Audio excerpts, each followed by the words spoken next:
You can meet every expectation and still miss your own life.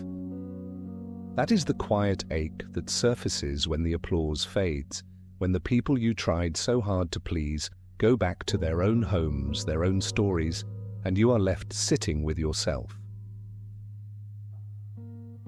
The silence is sharp then. You've done what was asked of you, maybe even admired for it, but deep down you know the cost, the years, the choices, the self you set aside in order to belong.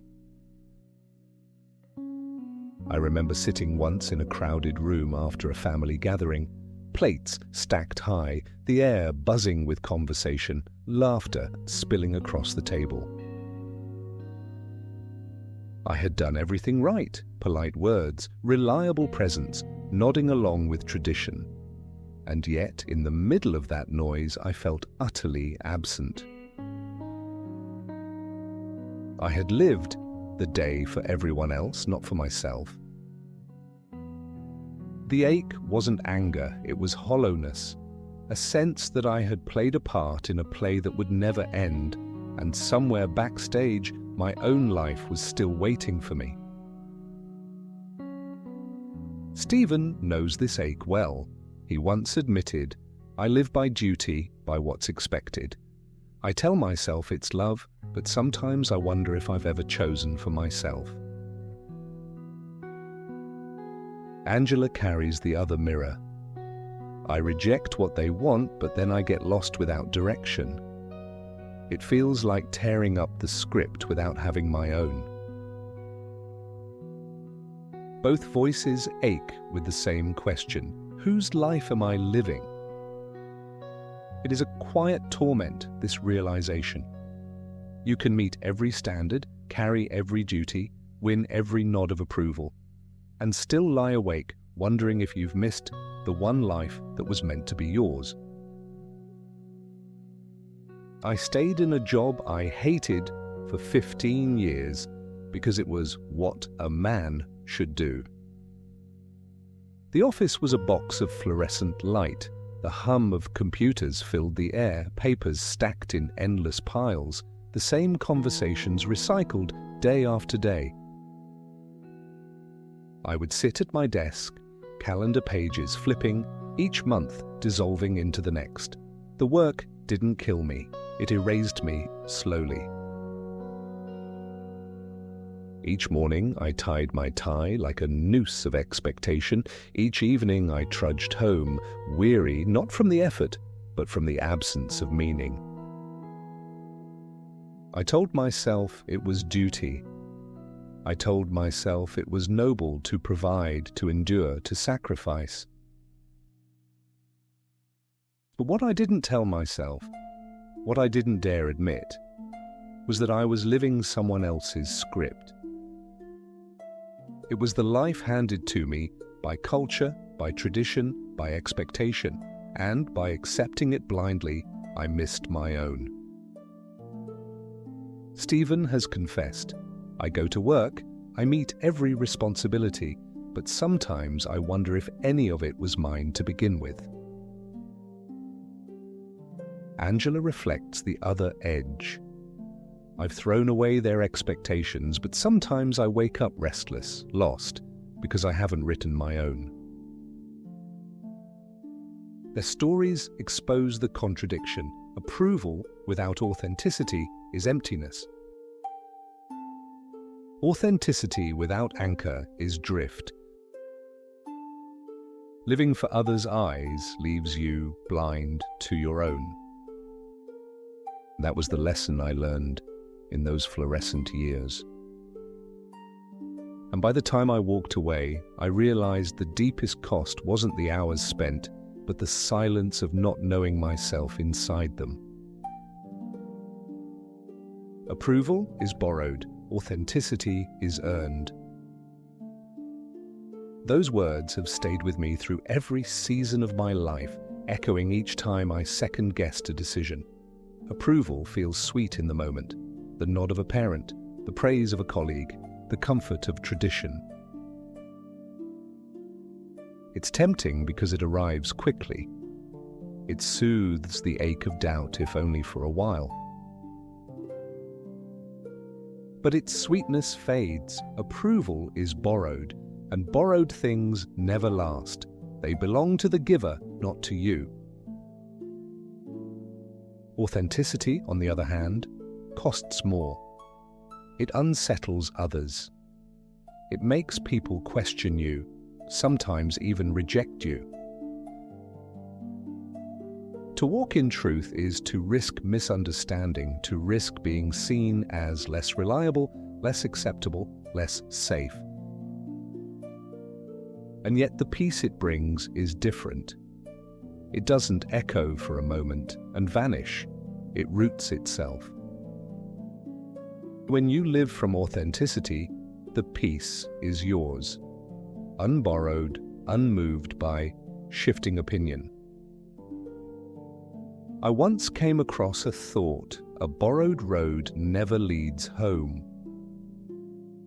It unsettled me deeply because I recognized myself on such a path.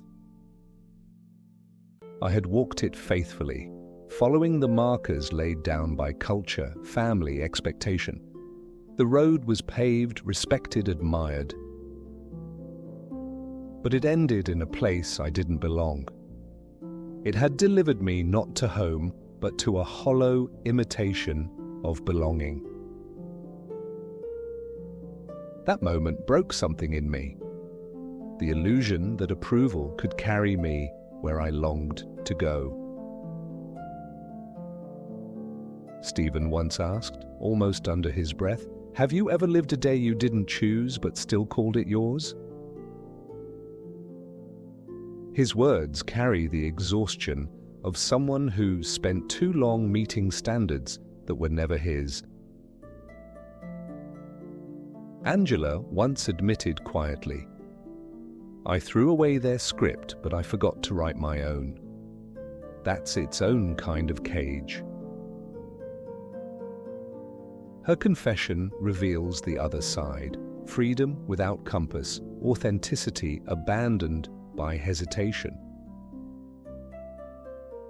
Both of them remind me that authenticity and approval are not enemies, but they are not the same. One tells you how you are seen, the other tells you who you are. Approval is loud. It claps, it nods, it rings with recognition. But truth is lasting. It does not need applause to echo. The older I get, the more I lean into this. The nods, the applause, the expectations, they echo briefly, then fade into silence. What remains, when all the echoes dissolve, is the quiet knowing of whether you lived your own life or borrowed someone else's. And so I leave the question here, unresolved but unavoidable. Whose life are you living? Yours or theirs? The answer cannot be borrowed. A musician once told me he had lost both his joy and his audience. He began with fire in his chest, playing late into the night for the sheer love of it. Music was his refuge, his prayer, his breath. But slowly he shifted. He started listening to what the market demanded, tailoring his songs to fit what sold, not what sang in his bones. The applause grew louder for a time. The money trickled in. On the surface, it looked like success. But he admitted one evening, "I don't even hear the music anymore. I only hear what they want from me." His voice carried the weight of someone who had traded authenticity for approval. Soon the audience drifted, sensing the hollow notes.